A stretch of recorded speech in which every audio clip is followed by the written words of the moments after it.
Hello guys, I'm Arpan from Collegedunia. So, Department of Design, Nirma University was established in the year 2017. The institute is affiliated to Nirma University, one of India's leading universities based in Ahmedabad, Gujarat. We are gathered here with Professor Krishna Patel to discuss about her experience and what DOTNU has to offer. Good morning, ma'am. Morning. So, I wanted to ask, Yes. being a faculty of DOTNU, what are your roles and responsibilities towards the students? See, firstly, you should know that I've joined only since a year. Okay. I joined this September, it is a year that I've joined. And I joined after I retired from NID. Okay. So, yeah. So, your question related to, could you repeat the question? Sorry, again. Sure, ma'am. So, being a faculty of DOTNU, what are your roles and responsibilities towards the students? My responsibility is to listen to the students, to ensure that the knowledge that is imparted is the appropriate knowledge for today's needs. And if they have any issues in understanding, then it is my role and duty to go back to it and explain it to them as many times as necessary till they actually understand it. I also emphasize on hands-on practical work, so that put together the hands-on as well as the minds-on work, what happens is that the learning gets much more registered in your brain, So I feel that I personally think that is a very important part of the human being that we need to encourage our students to learn through this particular method. Yeah. So that is my responsibility. I'm also senior, as you know, and so more and more it is important that I do have students coming to me separately and talking to me, ma'am, they want to have a talk with you on Saturday. Can we do that? Can we Google you? And I said, sure, and I make that time for them. Because the reason why they're coming to me is because they feel that there's somebody they can talk to, and there's somebody who would be able to guide them. And so in my best possible way, I help them out. I arrange all those meetings myself and then have those conversations with them. That's even WhatsApp, sometimes I miss the WhatsApp, unfortunately, when it's too late. But at night, but in the morning when I see them, I start answering them and, they get the answers for whatever they want to know. Yeah. But since the time of this COVID, there is this long distance communication which has actually become a kind of a hindrance, because the approach that one could take, it could be considered as a good thing or a bad thing, I don't know, but the point is that students could enter my door here and come and talk to me personally. And that is a different kind of rapport that one has with students, which is totally different from having it online. Or can we go and have some tea together in the canteen and talk about something? So those kind of meetings actually help students a great deal, one-to-one, or groups too, with you, So, so I am there for the students whenever they need me. This is important. But I'm also, if I may add, I'm also very particular about timings. That if they need to deliver something at a particular time, the training here is to become a professional. And that applies to any kind of work that you do. So whether you come in to class at 9, when it is starting at 9, that is important. And that you do your assignments with full heart, and more, and come to the class. But if you don't deliver on time, then that is going to be an issue in the professional world when they go outside. So therefore, it is inculcated itself in the program. We all insist, including me. I insist that you have to be on time. With whatever you do. Yeah. So. And that would be, I think, my answer to your first question, unless you have other details you want to ask me, Arpan. That was perfectly answered. It was, very well structured, and students are lucky to have a teacher like you. Well, I don't know about that. I don't know about that, but Arpan, I can tell you that this is something that I learned from my own teachers. So I had these wonderful teachers, Mr. Vikas Satulekar, Helena Parentupa, and also Giraben Sarabai used to sometimes advise us, when we were studying, because I'm from the very first batch of the National Institute of Design School Leavers Professional Education Program, the 5.5-year program. So that time, and then Mr. Shah, SM Shah, Choksi, and there were many others, but I mean, my gurus, for example, even the director of that institute later, Mr. Ashok Chatterjee, I still seek mentoring from him, because they are all the people who have actually shown us the way to work with people and also how to understand them and be compassionate. Being compassionate is very important at whatever level you are, whether you're a teacher or whatever job you do. This is a very critical part of our attitude, that we need to inculcate. Okay, ma'am. Yeah. So with this comes the question: how do you strategize the curriculum, and how often does it get updated? The strategizing of the curriculum is, I wouldn't really use the word strategize. One would say that you develop a curriculum based on the needs of the people. And the people's needs are what are fulfilled by the industry. And so therefore, we need to look at what is it that the industry actually needs, and it needs to be worked on that basis. So whether it is starting at the grassroots level, whether it's an NGO that you're working with, which is a socially relevant area, or whether you're working with the Tata Atomic Center or the aeronautics, you will need to understand how to work in those areas and how to deliver with very professional sort of attitude and professional deliverance. The quality of work that you would deliver has to be at the top, and none less than that. Because I sometimes tell my students that, we are like doctors in a sense, because one wrong move in our design, and it could harm somebody. So, for example, if I'm designing, and airplanes are designed, glasses are designed, everything is designed, in a sense. So, motorcycles, cars, name it. Yeah? Any object that you pick up, including the mouse that we have, all of this. Now, let's say that if I didn't work this out properly and I get an electric shock, of some kind or something, where I've missed out a small detail. So what happens is that it actually harms the people.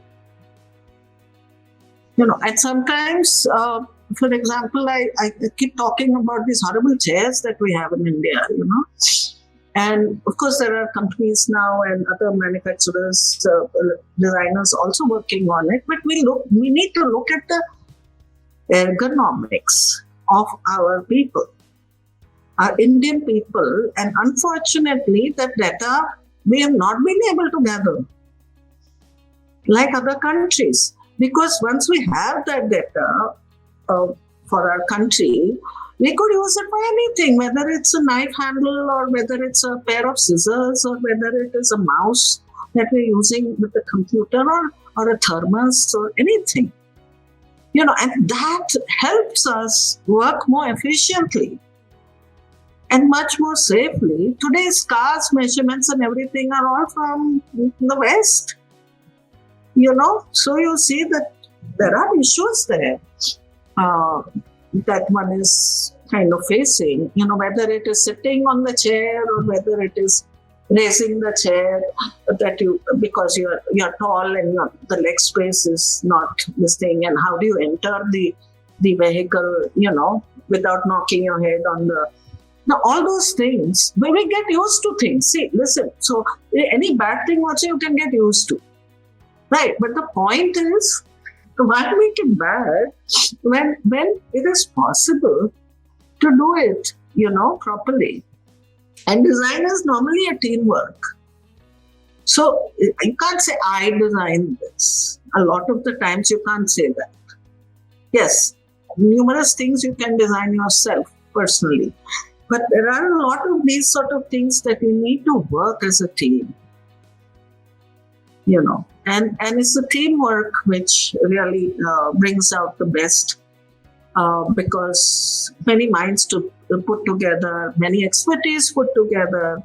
And design also, as you know, brings in other experts into from the field. So you could have doctors coming in, you could have physiologists coming in, you could have psychiatrists coming in, you could have engineers coming in and working with us, because it's a field that encompasses all fields.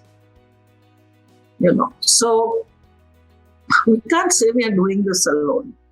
It's not a lone exercise, So, so that's what design is for people. So if you're designing for yourself, then you'll become an artist, I would say, which is fine also. There's nothing wrong in designing for yourself, or painting, whatever you feel that you need to convey to people. You do it. Yeah. So back to the main question. It was very insightful, but the main point still stands, that how do you develop the curriculum?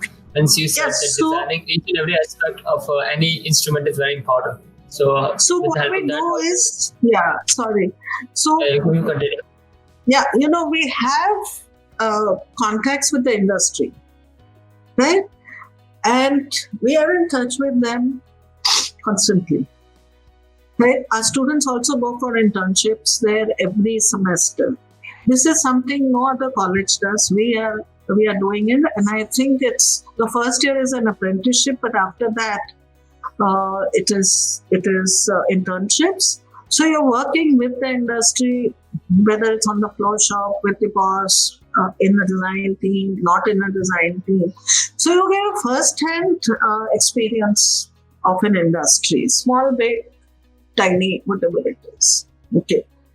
Having said that, what happens is that we are building rapport with the industries, and we are constantly communicating also with them. So there are mentors which are appointed.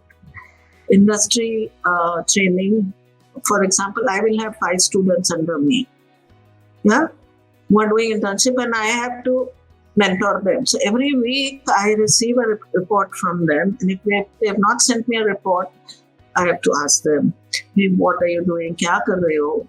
Kaisa kaam chal raha hai? What have you done about this? How is it? Since if there are issues or something like that, then I have to go and talk to those people or write a mail to them and communicate with them, saying that, this is an issue. Perhaps you could sort it out across the table, or let's have a Google Meet or something and discuss it out, which has not happened so far like that. But so basically, we are getting the know-how also back to us as to what the industry needs, and that helps us to, as you say, strategize, right? We feed it into our projects, design projects, that particular area of need, that particular area which is new to the industry. All those we try and put in into the projects, as so they become learning experiences for the students right here before they go out. Yeah, does that answer your question now?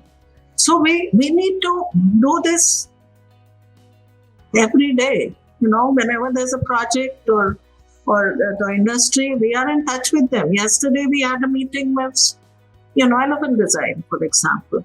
So we talk to them personally also, so that we have to. We also attend conferences, we attend seminars, so we meet people. We also present our papers there, our thoughts on things, or the designs that our students have done, or the issues which are related to something, how has somebody worked on it,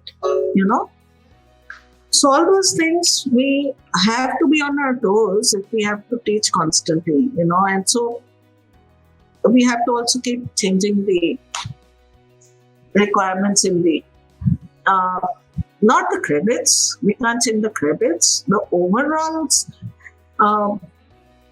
content. So one can say this is the syllabus, and in the syllabus then the content starts becoming sort of the focus area, which we can fine tune, which we can slightly change according to the need. Sometimes we can even get a brief from the industry and work from there, that also we can do. Okay, ma'am. So I wanted to ask, when you came to this college, what was your vision and how are you trying to achieve the same? My vision of Nirma was, firstly, so I think it's a very intense organization with so many different colleges around, and I still believe that it's a plus point for the design school to be located amidst, the pharmacy, between management, between law, between School of Architecture and so on. And these students benefit because of this. Because design, as I said, is for people, and they meet different people, different faculty, as well as different students who come from different backgrounds, and are studying different things. So the interaction is a lot more richer, especially when they're on the campus. Right now, it's very difficult, because they also have extracurricular activities where they meet each other, and there is games, there is sports, there is they will have a fair, a design fair. So then we are inviting them. Each school does it, So we are all sort of working together, and that this is possible. If I have an idea to build something, I can go and consult this professor. I can go and consult this friend of mine who is in this department. So that becomes very engaging kind of scenario, in the campus. So that's a plus point, if I can say so. And I think just not design, just focused on design, no, because design is for people, as I said. So this other aspect is very, very critical to understand, how your design actually works. And okay, so that is the. Did I answer your question? I'm trying to read the question. Sure, ma'am. It was very well said. So actually, you linked a few of the questions together. It was very. I know, yeah, because they are. I don't think they can be so sort of black and white. Yeah. Now, so Also about the curriculum, what he was saying is that, we have a board of studies. As you very well may know, as a university, we need a board of studies based on, to the board of studies, we have to present our curriculum, our changes also. If we make any in a particular course, we have to explain why. And the members of that board are selected by us, because we select people both from communication design as well as from industrial design, also from academics, so that the board actually enriches and also guides us. So they agree with us a lot of the times, but also sometimes they can bring in a point, which you have not missed, but you've not gone in depth. And so, that makes you relook at things, and that's a very good place to be in. So I really think it's a very good system to have a board of studies that engages. And these are all people who are working outside in the industry or in the real, as an academician or an animator or a filmmaker or industrial designer. So, real life, on the go people, So this is really good for us. Yeah. Okay, ma'am. So you have answered majorly all of the questions that I've listed. So I'll move to the last question now itself. So this is the most important question of all them. What valuable advice would you like to give to the students for them to have a prosperous career ahead? I see, once you study design, your life becomes that. It becomes integrated with every step you take. As I was telling somebody that, you're doing design process, now you'll follow design process. Okay, why is this here? This should be here, The order of things that you have in your house or the order of things that you have in your home or whatever. You sort of start living it, as a designer.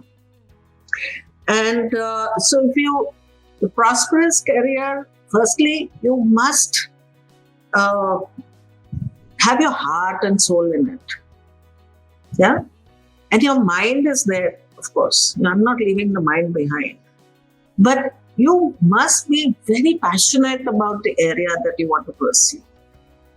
So, for example, my area was education, and other area is to work with the people in the area of handlooms and hand block printing, the craft industry.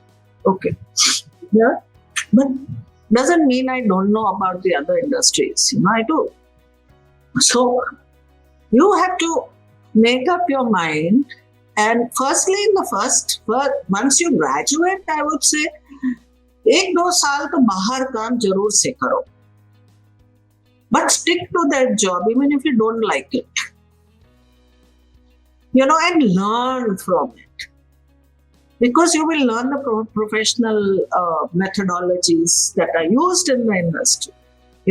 Etiquette, being on time, how to deliver the necessary diagrams or the specifications or how the machines work and how it is applied, which is not something that can happen in a school.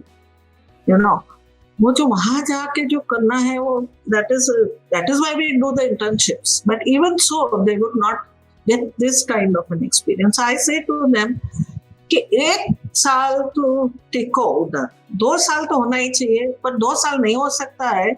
Like if you are so antsy, some students are very like, नहीं ये पैसा नहीं दे रहा है ये वो. यार चिपके रहो. There's one student of mine from NID who has jumped 7 jobs in a year. And I'm like, what are you doing? नहीं मैम अभी तो ये ऐसा है, ये ऐसा है, ये ऐसा है. ऐसे देखो. People look at your record. Please understand this. If you are dedicated to one industry, it means that you have a commitment to that industry. So therefore, you need to understand this very well, and you will learn the ropes properly. You know how the industry works, how things are actually practiced there. You know. So my thing is that be passionate about whatever you're doing, pursue it with your heart and mind and soul, and be honest. You know, be a honest human being is my advice to them. So if you are an honest human being and you do everything that whatever you do, you know, honestly, then you will be working for the people. You know, you will do a great service to the people. It is very important to remember that I keep saying that you have to work for the nation. We are citizens of this nation. You know, if we don't contribute the best in our work, that contribution becomes less growth to our nation. So we have to ensure that, you know, we put everything, all our heart, soul, and mind together and contribute towards the growth of yourself, of your company, and of your nation. You know, this is very, very critical, and therefore then we become examples to the world after that, you know. So this is what I'm saying, and I'm saying be Indian. अभी कुछ Indian brand मेरे को कुछ दिखाओ, you know, कि ये India में बनता है, कोई भूले ही नहीं. वो थोड़ा प्रॉब्लम हो रहा है आजकल.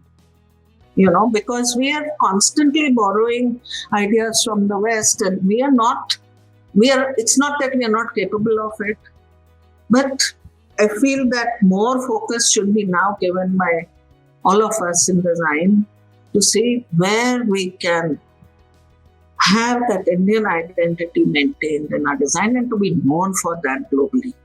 That is very, very important for us. You know, which means good quality, the best quality, and the best application and the best design. Yeah. Okay, ma'am. So that was my last question. It was, you know, very insightful and fun to, you know, listen to you. So it was very great.